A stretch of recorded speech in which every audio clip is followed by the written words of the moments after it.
Oke, langsung aja. Ini adalah skema awal dari alat pemilah sampah organik dan non-organik secara otomatis tanpa microcontroller. Skema awal ini gue buat di software Proteus dan disimulasikan di software itu juga. Nah, masalahnya skema awal ini ketika gue bikin alat aslinya, dia gak bekerja dengan baik, malah gak bekerja sama sekali. Masalahnya ada di gerbang yang gue pakai. Di sini gue pakai transistor. Nah, tapi di skema awal ini di simulasinya itu bekerja dengan baik di Proteus. Jadi gue tunjukin atau gua share juga di sini skema awalnya karena ini cukup terlihat sederhana dan semoga bisa lebih dimengerti, lebih mudah dimengerti cara kerja alat ini secara sistematis. Oke, cara kerja alat ini menggunakan 3 sensor, yang mana sensor yang aslinya itu ada infrared proximity, inductive proximity, dan capacitive proximity. Nah, di Proteus itu nggak ada library internal maupun eksternal yang menyediakan sensor-sensor yang gue sebutin tadi.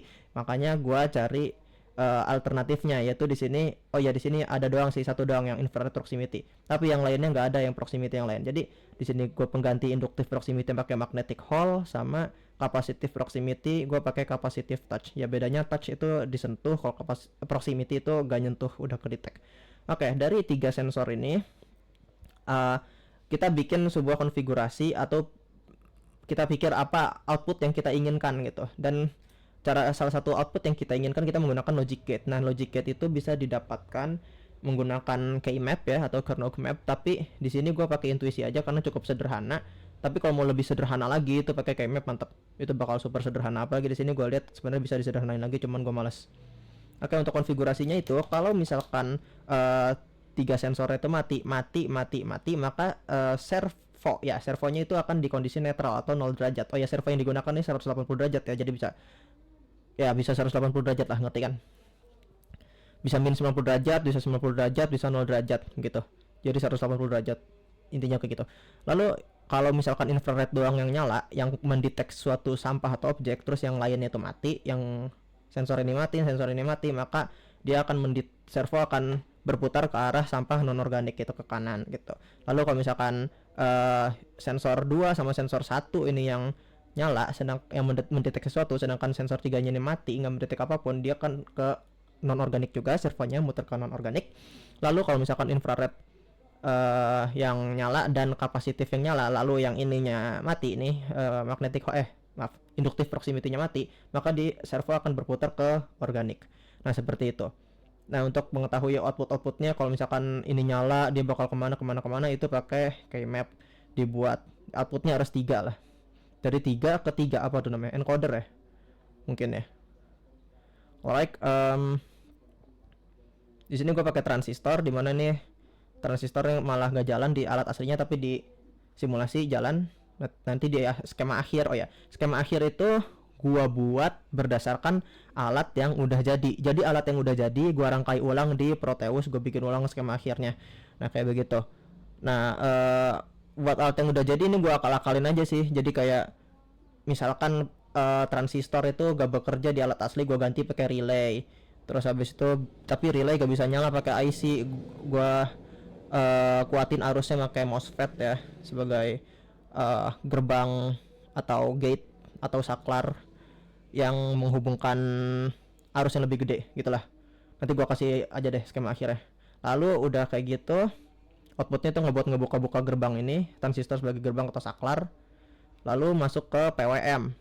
Nah, PWM ini, oh ya, dari PWM ini bisa menjalankan servo ini bisa dijalankan menggunakan PWM doang, kayak begitu.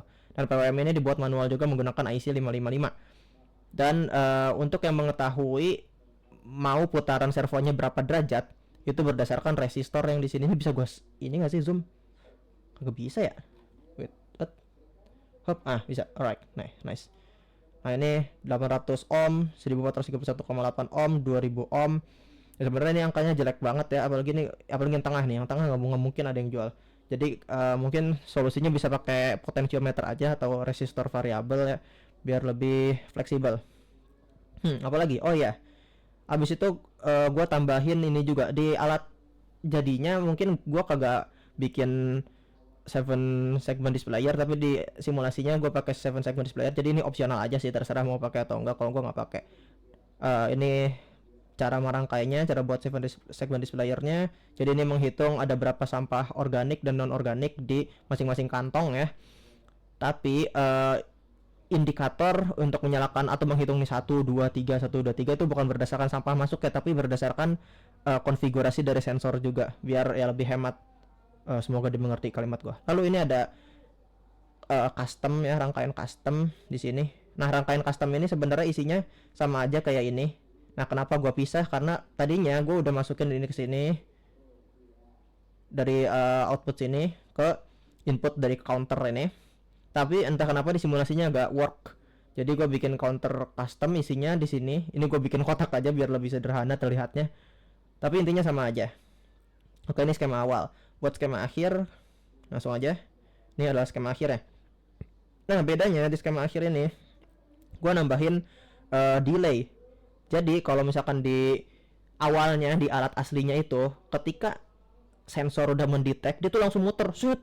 Nah, kalau udah langsung muter gitu, abis si sensornya mati lagi, dia langsung ke tengah lagi. Jadi nggak ada delay sama sekali, yang ada sampahnya malah loncat gitu. Kebayang nggak sih?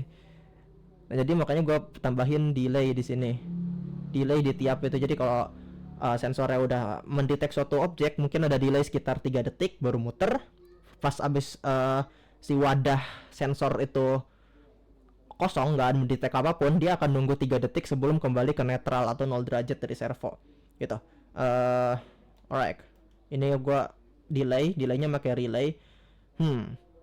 Kalian bisa cari aja sih cara bikin delay menggunakan relay di YouTube. Gua nonton di YouTube India, gue lupa channelnya, tapi intinya sama kayak gini rangkaiannya kurang lebih. Ini juga sama delay. Yang ini iya juga ya, sensor 2 itu atau inductive proximity tidak terlalu penting di alat ini. Kenapa? Karena ini cuman memisahkan sampah ke organik atau non organik, bukan organik lalu non organik non logam, non organik logam itu. Jadi gak terlalu penting induktif ini di sini. Tapi gue tambahin aja, kenapa? Biar keren kali. Waktu itu juga gue gak ngerti. Counter masih ada, logic gate masih sama. Ini delay untuk di kondisi netral. Setelah itu, oh ya, gue pakai monostable di sini. Ini salah satu akal-akalan gue biar stabil putaran servonya. Jadi kalau servo awalnya di skema awal, dari menggunakan skema awal yang ini, pakai skema awal yang itu tuh putaran servonya ketika udah netral dia malah jeg stabil gitu, kayak tremor gitu bro. Jadi gue akalin biar si PWM nya tuh nyala cuman sepersekian detik doang. Jadi set abis dia udah muter, dia bakal diem stay di situ. Susah juga sih gue ngejelasinnya.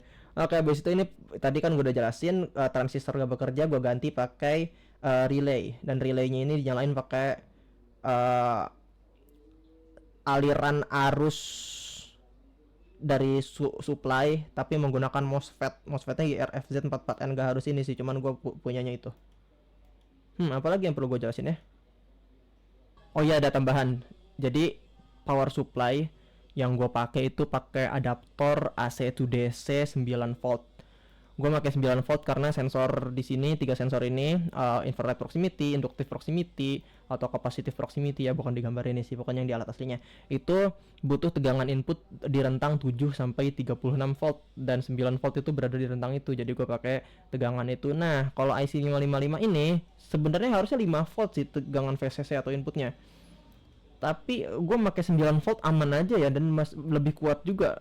Mungkin umurnya bakal lebih singkat kali kalau pakai 9 volt, tapi harusnya 5 volt sih guys. Nah, lalu kalau logic gate itu harus 5 volt. Logic gate itu kayak 7402, 7408, 7432 ya, AND gate, OR gate, NOT gate 7404 itu pakai tegangan input yang 5 volt. Kalau di atas itu bakal kebakar, bakal meledak pak. Makanya kita butuh beli, aduh motor lewat, kita butuh beli step down untuk menurunkan tegangan. Yaitu ini gue pakai di rangkaian aslinya LM2596 DC to DC. Itu bisa diatur ya outputnya mau berapa, tapi gua atur outputnya, tegangan outputnya jadi 5 volt. Jadi kurang lebih alat ini ada dua jalur supply ya, power supply, yaitu yang 9 volt sama 5 volt gitu. Kalian sesuaikan saja gitu. Lalu tambahan penting lagi, kalau kalian mau coba bikin ya, di skema, coba ngertiin skema awalnya dulu, lalu disimulasikan, karena skema awal ini jauh lebih sederhana kan daripada yang ini lebih kompleks terlihatnya, dan ini lebih sederhana, tapi cara kerjanya sama aja sih itu. Kalau dicoba, silakan dicoba ini skema awal bekerja di simulasi di Proteus, tapi di alat aslinya itu nggak bekerja. Jadi ini cobain di yang ini skema awal, cobain di simulasi aja. Nah, tapi kalau kita mau bikin alat aslinya, pakai skema akhir yang ini. Nah, skema akhir ini nggak jalan di simulasi. Nih, coba ya. Tiba-tiba nyala tuh, kenapa? Oh, maaf. Ini tuh gak jalan pak. Tuh, nggak jalan. Di simulasi nggak jalan, nggak bekerja dengan benar gitu. Nggak error sih, cuman nggak bekerja dengan benar. Tapi di alat aslinya insyaallah bekerja dengan benar. Udah sih, tambahan itu aja. Thank you.